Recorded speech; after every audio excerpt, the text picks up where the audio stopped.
번호 7번 시작해 보도록 하겠습니다. 오랜만에 디딤 영상인데 우리는 이제 새로운 단원에 대해서 배워보도록 할 거예요. 새로운 단원의 명칭은 다항식의 곱셈과 인수분해에 해당하고요. 다항식의 곱셈은 우리 중2 때 배우긴 했었지만 그때는 다항식과 단항식 사이의 곱셈에 대해서 배웠다면 이제 다항식과 다항식 사이의 곱셈에 대해서 배워보도록 할 겁니다.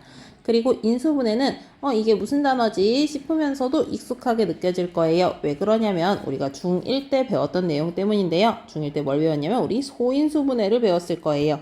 소인수분해 하는 거 어떻게 했었는지 다시 복습을 하자면 많은 친구들이 147을 이렇게 거꾸로 나누기 모양으로 나눌 수 있는 소수를 찾아서 하나씩 나누어 주는 방법으로 많이들 할 거예요. 이렇게 소수들의 곱으로 표현됐다라고 하면은 3 곱하기 7의 제곱이야 라고 우리가 해결할 수 있었고요.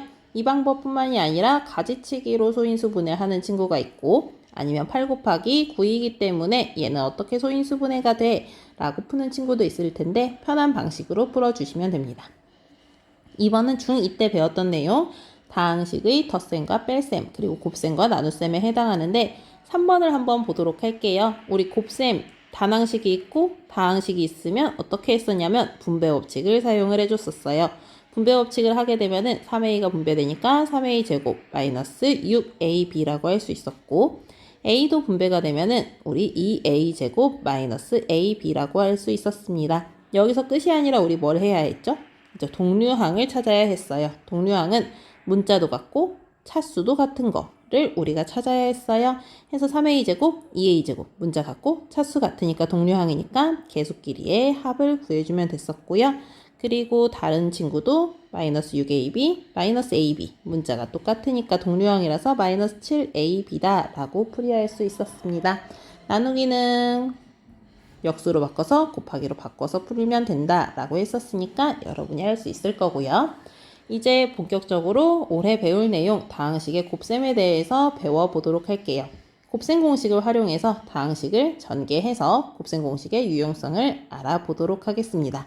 그럼 두 다항식의 곱을 어떻게 전개할까 라고 한다면 여기 탐구해봅시다를 보면서 우리가 확인을 해볼 수 있을 텐데요. 전개에 해당하니까 하나의 다항식으로 표현해야 돼요. 그러니까 곱셈으로 되어 있는 걸 하나의 다항식으로 어떻게 풀면 될지 탐구해봅시다 문제를 봐보면요. 피자 전체의 넓이를 가로 길이랑 세로 길이를 이용해서 나타내보자 라고 했으면 피자 전체의 가로는 a 더하기 b죠. 그리고 전체의 세로는 c 더하기 d예요. 그러니까 이거를 식으로 나타내면 가로 곱하기 세로니까 ab 곱하기 c 더하기 d야 라고 할 수 있고요. 그리고 2번에 피자 전체의 넓이를 우리가 각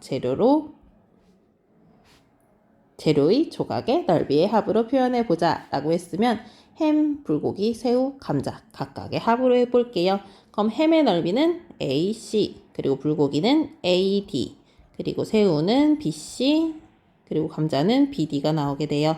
그럼 이 상태에서 이제 3번을 보면은 넓이 사이의 관계를 등식으로 나타내보자 라고 했는데 두 개 다 피자 전체의 넓이를 표현한 거니까 두 개는 같다 라고 표현을 해서 A 더하기 B 곱하기 C 더하기 D가 AC 더하기 AD 더하기 BC 더하기 BD야 라고 할 수 있고요. 그럼 다항식의 곱을 이렇게 하나의 다항식으로 표현했으니까 전개했다 라고 할 수 있는데 우리가 항상 이렇게 피자처럼 만들어서 풀 수가 없잖아요. 그러니까 어떻게 전개를 한 것인지 봐보도록 할게요.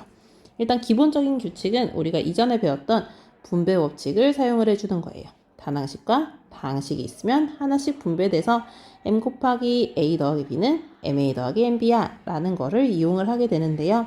이걸 활용해서 다항식과 다항식 사이의 곱을 전개를 해보려고 해요. 근데 우리는 단과 다항식 이 친구들의 곱만 알고 있으니까 다항식 중 하나를 단항식의 모양으로 바꿔볼게요.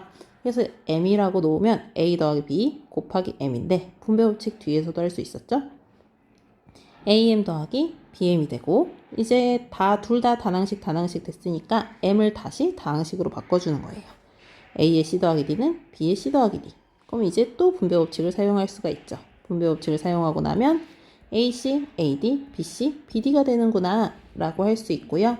이거는 간단하게 설명하자면 어떻게 하자면 A를 분배법칙하고 B를 분배법칙을 다음에 해주는 거잖아요. 해서 이런 규칙을 우리가 사용하게 됩니다. 다항식과 다항식의 곱은 A가 먼저 분배가 돼서 AC, AD가 되고요. 그 다음에 B가 분배가 돼서 BC, BD 이렇게 하나씩 우리가 풀이를 해주면 됩니다.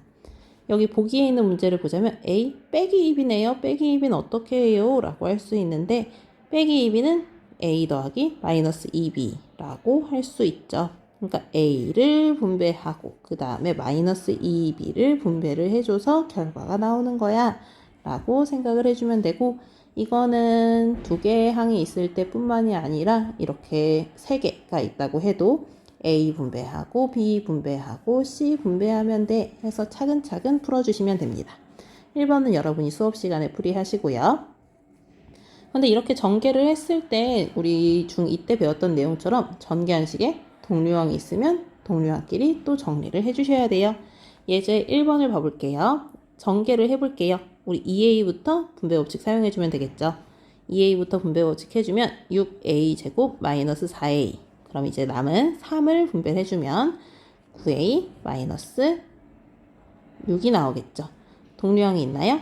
있죠. 여기 우리 a, a 똑같은 친구들이 있으니까 이 친구들 우리 정리해주면 6a 제곱 더하기 5a 빼기 6이 돼 라고 할 수 있습니다. 이 친구도 마찬가지로 똑같이 해주면 되니까 여러분들이 다시 수업 시간에 풀어보도록 할게요. 2번도 수업 시간에 풀고 추론도 수업 시간에 풀고 오늘은 얘까지 보도록 할게요. 완전제곱식의 형태 A 더하기 B의 제곱, A 빼기 B의 제곱에 대해서 우리가 배워보고 끝내도록 하겠습니다.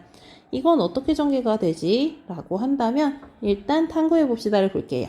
A 더하기 B인 정사각형을 쪼개봤대요. A 더하기 B, A 더하기 맞죠? 분할하기 전의 정사각형 넓이를 한 변의 길이를 이용하여 식으로 나타내자 라고 하면은 분할하기 전이면 이렇게 통째로 있는 거죠. 그럼 정사각형은 한 변의 제곱에 해당하니까 A 더하기 B의 제곱이라고 할 수 있을 거예요. 2번은 분할하기 전의 정사각형 넓이를 분할한 4개의 합으로 표현해봐 라고 했으니까 주황색 A제곱, 초록색 AB, 빨간색 AB, 그 다음에 미안해요. 빨간색 AB, 그 다음에 여기 마지막 B의 제곱이라고 할 수 있을 거예요. 그러면 동류항이 있으니까 A제곱 더하기 2AB 더하기 B제곱이라 할 수 있죠. 등식으로 나타내면 A 더하기 B의 제곱은 A제곱 더하기 2AB 더하기 B제곱이구나 라고 할 수가 있게 됩니다. 이게 그림으로 또 표현할 수가 없으니까 한번 어떻게 했는지 공식으로 보자면, 정리해서 보자면 A 더하기 B의 제곱은 제곱이니까 A 더하기 B랑 A 더하기 B랑 곱한 거죠. 그럼 우리 분배하는 거 금방 배웠으니까 분배 해서 봤더니 A제곱, AB, BA, B제곱인데 곱셈의 교환법칙 성립하니까 BA나 AB나 똑같죠. 동류항이니까 결과가 이렇게 나오는구나 할 수 있고요. 빼기일 때도 마찬가지예요. 빼기일 때도 똑같이 해주면 A 빼기 B의 제곱은 A제곱 마이너스 2AB 더하기 B제곱이 나오게 될 거예요. 이거는 외우셔야 됩니다. A 더하기 B의 제곱은 앞에 있는 거 제곱, 그리고 뒤에 있는 거 제곱, 그리고 가운데에 반드시 두 개의 곱에 2배가 들어가야 돼 해주셔야 되고요. A 빼기 B일 때도 똑같이 생각하면 돼요. 앞에 제곱, 뒤에 제곱, 두 친구를, 왜냐면 이 A 빼기 B는 A 더하기 마이너스 B랑 똑같죠? 두 친구의 곱에 2배야 라고 생각해서 우리가 생각을 해주시면 됩니다. 해서 외워주시고요. 관련된 문제 1번만 시간이 조금 별로 없지만 한번 해볼게요. 2a 더하기 3의 제곱이야. 그러면 2a 더하기 3, 2a 더하기 3이야 라고 해서 하나씩 전개해도 되지만 공식 외웠다면 앞에 있는 친구의 제곱, 2a의 제곱이니까 4a 제곱, 그 다음에 뒤에 있는 친구의 제곱 더하기 9. 순서는 맞춰주시는 게 좋아요. 양 끝에 놓고 여기 가운데는 두 친구의 곱에 해당하지 않죠? 두 친구의 곱에 2배에 해당해 6a에다가 2배를 해준 거야 해서 12a야 라고 해주시면 됩니다. 그러면 여기까지 우리 수업이었고요. 수업 시간에 끝까지 여러분들이 풀어보도록 하겠습니다. 고생했습니다.